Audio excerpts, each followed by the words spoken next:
Hi, welcome to the Israel First television program with myself, Martin Blackham, and with my wife, Natalie Blackham. Welcome to a special Israel First update, and we're going straight into the news. And this is from the Jerusalem Post. It says, second Israeli from Diamond Princess, that's the cruise ship, tests positive for coronavirus. And it's the headlines of the Jerusalem Post was the discovery that a passenger who was from Israel had tested positive for the COVID-19. It says panic spreads as Israel closes its borders to visitors from South Korea and Japan. And it's great to be back in the studio with you again. After 2 months of being away, we are still suffering from the coronavirus pandemic in Israel. And it may be that we have to go into another lockdown. We don't know. So we'll have Hopefully to see. not.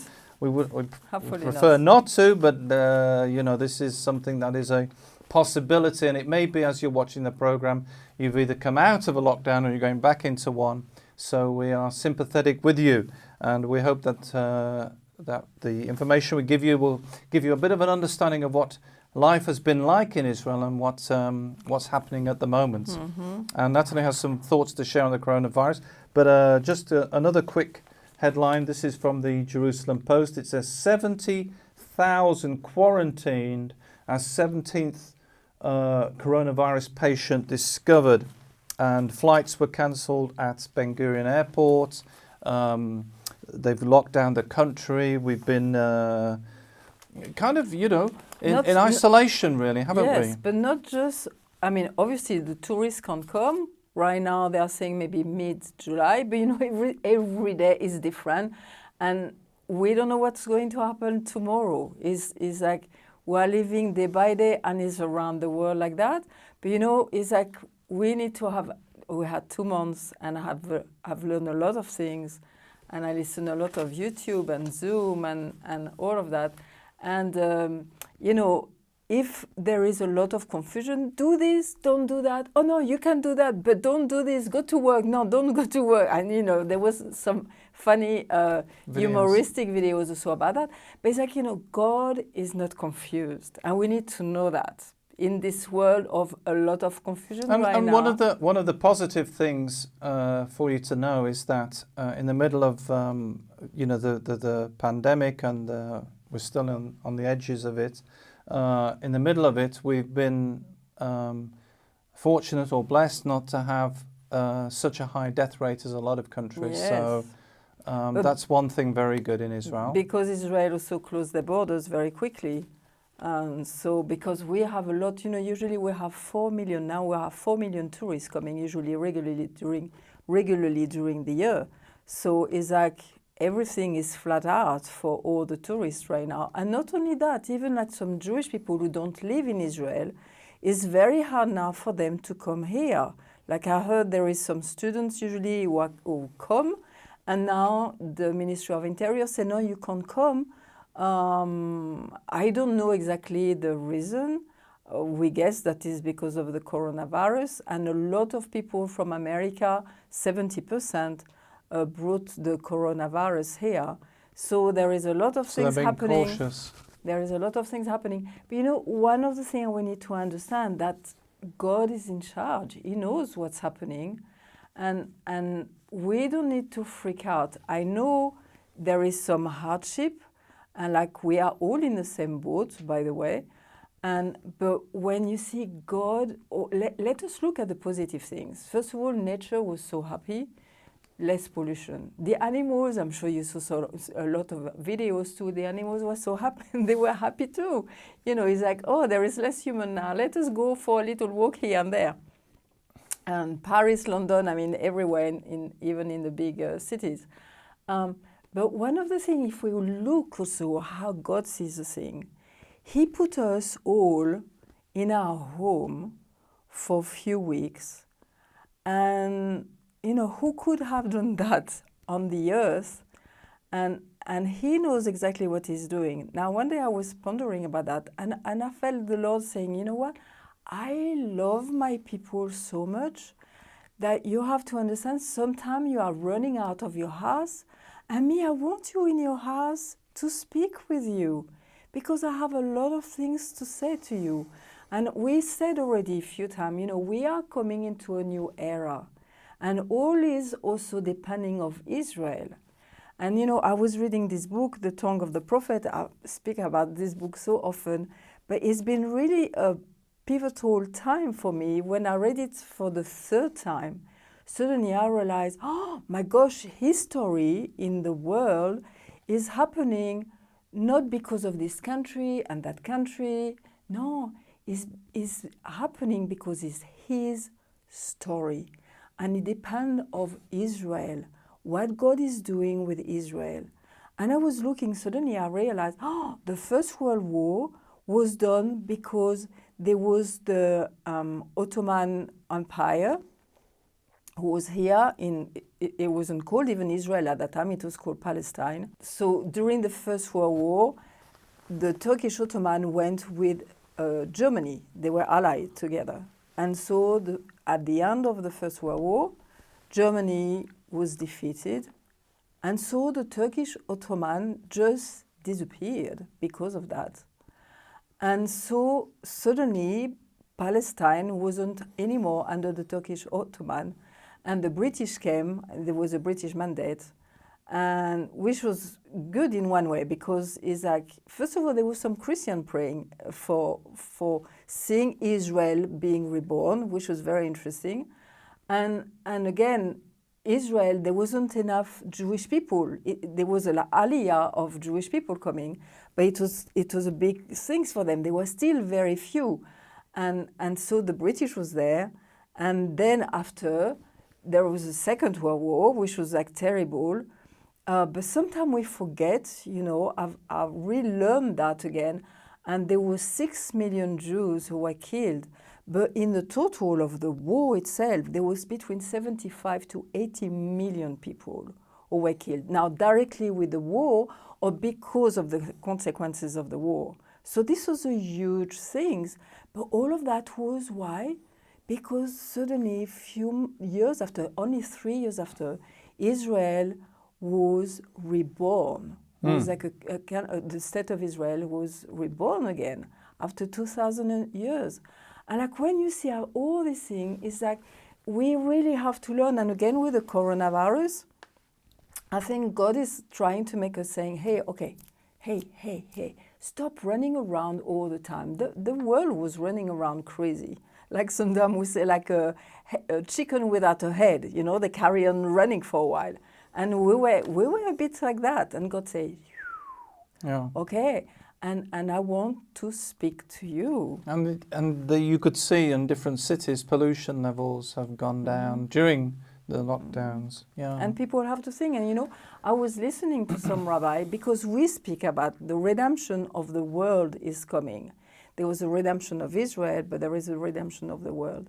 And so with all of that, there is a lot of change. And like you can see, everybody is thinking differently. Like the work, our work, we're running to work, and suddenly it's like, whoa, I can't run to work. And it's like, I was listening to one rabbi and he was saying, you know, during the redemption, it will be like Shabbat time and the work won't be so important. And I was thinking, well, you know what? It's what's happening in one way now. Is that God make us thinking in a very different way.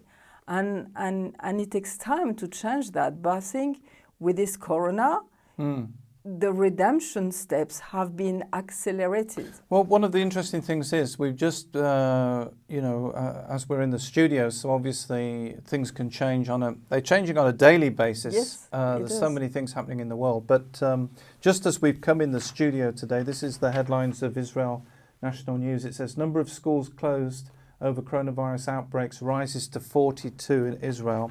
7,000 students have been ordered into isolation following a string of outbreaks. A total of 42 schools across Israel have been closed following coronavirus outbreaks. This is as we've come into the studio today.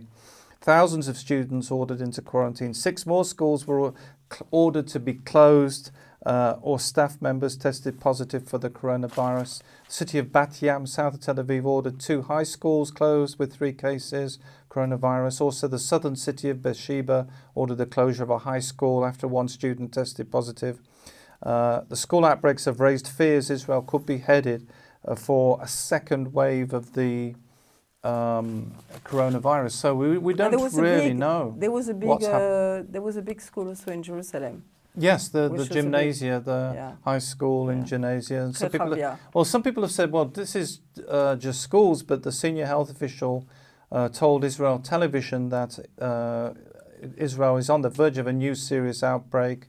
A senior official... I know, but I know. In the health ministry was warning. We will see what's happening, but in the midst of all of that, also the Knesset started again. Mm-hmm. The third, which is after 3 elections, now the Knesset is put in place again. But you know what? Today I was listening to the news, and one MK, a member of the parliament, had coronavirus, and he saw thousands of people during the week, or during the last few days. So again, it's like the Knesset, they stopped today, the Knesset, and they can't have any meetings. So it's like, you see, it's like, but we have, and like, we know the program is going all around the world, and please know God is in charge of our lives, and He's doing something new, and it's for the good of humanity. And sometimes, before being well, there is certain things that have to happen and change. And like we are in the midst of all of that. And I have a friend, Rivka, who's saying, hang on to the rope because he's shaking the world and we have to hang on to his rope. And like we just have to know that God is always good and that He's doing a good job. And like, there is a lot of riots also happening in America. And while speaking today, I was like thinking, okay, why all these things are happening? And suddenly I was thinking, maybe you want to speak about it, like about the sovereignty for Israel and Samaria and Judea. But like suddenly, we can see that what Trump plan is not really happening for the best of Israel. And so if this plan is not good, as we thought, maybe people were thinking, oh, this is good. And suddenly, if people and the nations are not doing the right things for Israel, they are in trouble. Well, this is one of the things I wanted to say to the people was that, and maybe this story will help. This is a story from the Middle East Monitor, which says Israel is facing its greatest economic crisis in its history. 40% of the population is struggling to pay for basic needs, according to a report from the International Fellowship of Christian and Jews. And we've had somebody as a guest on the program. They're doing a wonderful job. But I wanted to say that, the important things we need to still keep supporting. The program that's coming to you, we need your support, financial support. And the work of helping people who are in an economic crisis, you need to support that. If you'd like to help the people who are suffering, get in touch with us or contact the International Fellowship of Christian and Jews, who are reaching out to people across Israel who are suffering economic hardships because of the coronavirus. But they say here, of course, the word is tzedakah, but the importance of doing that. But it's important to keep doing in the middle of all what's going on, not just to keep doing, but increase, if you can, to increase the work of helping other people in the middle of this economic crisis. And I was thinking it's interesting what you were saying about, the kind of shift of things. And sometimes in the middle of everything, we can see what's important and what's not. And the importance of Israel it's never been a time in history when it's not been so important. And I know the program is going into your home and it's really helping you. So if you are watching today and you're able to help, then please do. We do need your help to continue doing the program. Yeah, I have another thought again. Is like, because a lot of people, like when we are Christian in the nations, we don't really see what God is doing. And we don't really know the Jewish people. So we had the privilege really to come here and to learn a lot of things. And like it was Shavuot not so long ago, which is the third feast. and is the one when, okay, for the Christian is when they receive the Holy Spirit, but for the Jewish people is the giving of the Torah, okay? And the two things are very important, like the Word and the Spirit put together. And so the Torah, I mean, you know, is the best gift, is the amazing gift that God has given to the Jewish people. And the way of saying it is like a ketubah. And a ketubah is like the covenant of marriage. Marriage contract. Covenant. You like covenant? Yeah, because you see, contract, you have your peace, I have my peace, and you know, you can do a bit whatever. But like a covenant is something that is eternal, first of all, and like you can't break, and or you shouldn't break, and it's something like mutual. Okay, so covenant is very different. So we really have to understand, like the Jewish people are married to God, and their contract is the Torah.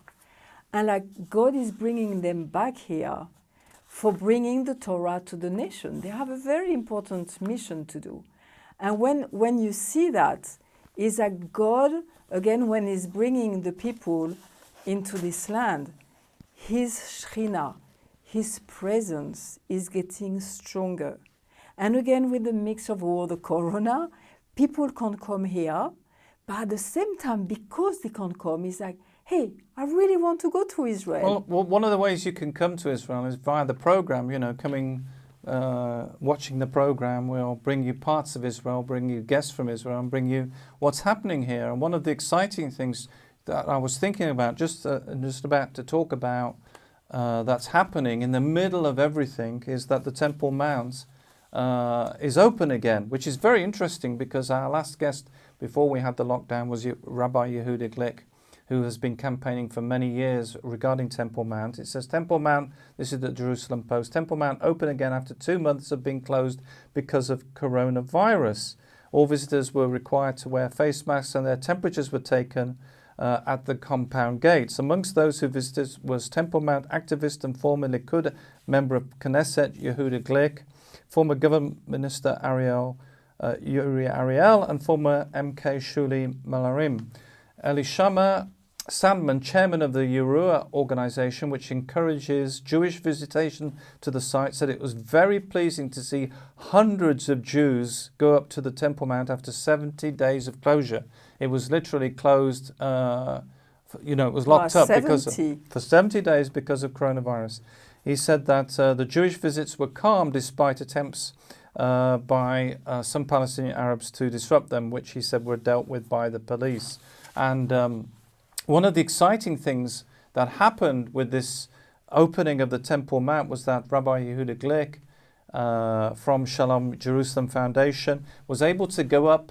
I'm not sure if it's been done before, but he did a live global Psalms reading on Temple Mount. Yes, so we had the Zoom and this Facebook. So he was able to do a live broadcast from Temple Mount across the world, reading the book of Psalms. And from people, so he was saying some, but there was people from all around the world who was on the Zoom, and he was saying the name, and they were praying the Psalms. So maybe we can just have a look at that. It's amazing. It's amazing. It's an amazing time, and it'll be great to see what's going to happen next. But have a look at this. It's happening. We are walking in to the Temple Mount. I'm so excited. I'm really so excited. And we're going to start reading the Psalm. In my distress, I called to the Lord, and He answered me. Oh Lord, save my soul from false lips and deceitful tongue. What can He give you? What can He add to you? Deceitful tongue. Wow, that was absolutely amazing to see Yehuda Glick on the Temple Mount live. You know, this is. And it was the day. It was the day of King David's birthday. Right. So King David just wrote many of the Psalms, and so it was very special to read the Psalms. And Yehuda was saying also, which is very beautiful. He said, all the Torah, the Bible, is like God speaking to His people. But there, the psalm is man who is speaking to him. And I was like, wow, this is very profound. And the thing is, I mean, it's so exciting, but it was live, and not just that, but as we've come in the studio today, he's again hopefully going, because like the situation with coronavirus, the situation with Temple Mount is exactly the same. You never know every time you go to Temple Mount if you can get access. Sometimes they have to close it for security reasons. And he's going again, God willing, today as we come into the studio to film again, to do live prayer for America, where as at the time when we're filming, there have been riots regarding the death of a black American. And so they're going up to pray about the situation there in America on Temple Mount, and it's going to be live again. And if you want to see some of the work that he's doing, then the information's on the screen. It's Shalom Jerusalem Foundation. But what an exciting thing, Natalie! That it's amazing. And because you were saying that tourists couldn't come into Israel because the airport's closed, but because of this broadcasting from Temple Mount live, they're able to come to Israel, be on Temple Mount with Yehuda Glick, wherever you are in the world. Absolutely amazing. The Zoom, a lot of people now also are doing Zoom, and Facebook also is using, a lot of media. And like even me, I have some Christian friends in America, and we're going to do some Zoom, by the way, on the book that I wrote. And again, this is like something that's getting more and more important, because to understand the Bible, it was written in Hebrew, and the Hebrew language is so special, and it's like building block of the universe, of God's creation. You've got 3 there. So yes, why have you got 3? I have 3 because one is in French, and one is in English, and one is in German. So if you want the book, is all about what's the introduction. The book called? The beauty of the Hebrew language, la beauté de la langue hébraïque, die Schönheit der hebräischen Sprache. And so, because it's getting so important, we are getting to know God closely. We are turning to Israel. We are turning to the Torah, the Word of God, and God is really doing something. Now, you're watching today, and they're saying, "How do we get this book? We want the." You just go on our website, go to israelfirst.org, Yep. and you can pay by PayPal, or you can pay by different ways, and we send you the book from here. And we have some also now in France, like few people have some books in France, few people have some books in England, few people have some books in America, because again with the coronavirus it was more difficult to go to the post office. So now we have some books dispatched, and is selling very well also in German. I'm very touched. My heart was really to write it in German because of a Holocaust, because of what the German people were feeling, and giving them like, no, there is a way out. God is really doing something.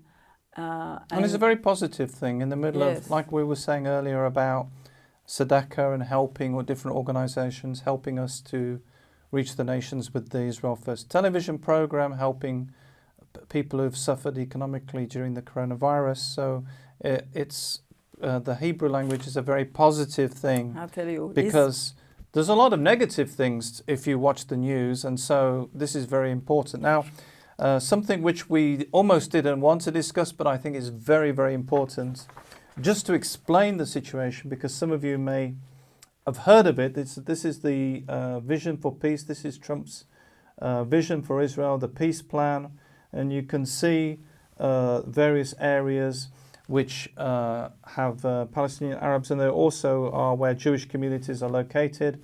And it's a bit of a mishmash, really, but this is the plan for, some people are calling it annexation, some people are calling it sovereignty. And so some people are saying, well, do we support that? Well, the issue is, as you can see from the map, it's not all of Israel. So that really is a problem for a lot of people. And I can see it as a problem as well. We've had people come into the studio and explain from a security point of view, it's very difficult to control the security of Israel. Ben Gurion Airport is very close to certain Palestinian villages, and so if we have a sovereignty given and it's the end of the road for discussions, we're going to be in trouble from a security point of view. Never mind the politics or whether you are in favour of sovereignty, whether you're against sovereignty. Just from a security point of view, I can see it as a big issue, Natalie. Sure. Tell us also, because you were telling me about the eggs, you know, like, because to try to explain to the people. I was saying before the program that that if it's really like that Trump's peace plan is a bit like having 3 eggs instead of having the full dozen eggs, because that's it. They you've got some of it. The box of 12 You've gone eggs. to buy your eggs and you're only getting 3 instead of 12 because the whole of the land of Israel was given to the Jewish people under international law. So it's really it's a problem if you're starting to cut it all up. So roughly, some people say, do we go for that for little, or do we just wait to have more? So it's a lot, again, confusion. But like, God is not confused, and it's like we know in the Bible is written the borders of Israel. Well, I think the confusion comes because a lot of people are politically correct or want to be nice with the Palestinians or want to be nice with the Arabs, and so they end up trying to please everybody, and you can't please everybody. You have to do the right thing, and this is not the right thing because it's a right mess. But as a principle, I think you should support sovereignty because they've got to get the land back somehow. Anyway, great to be with you. We've run out of time, Natalie. And thank you so much for watching today.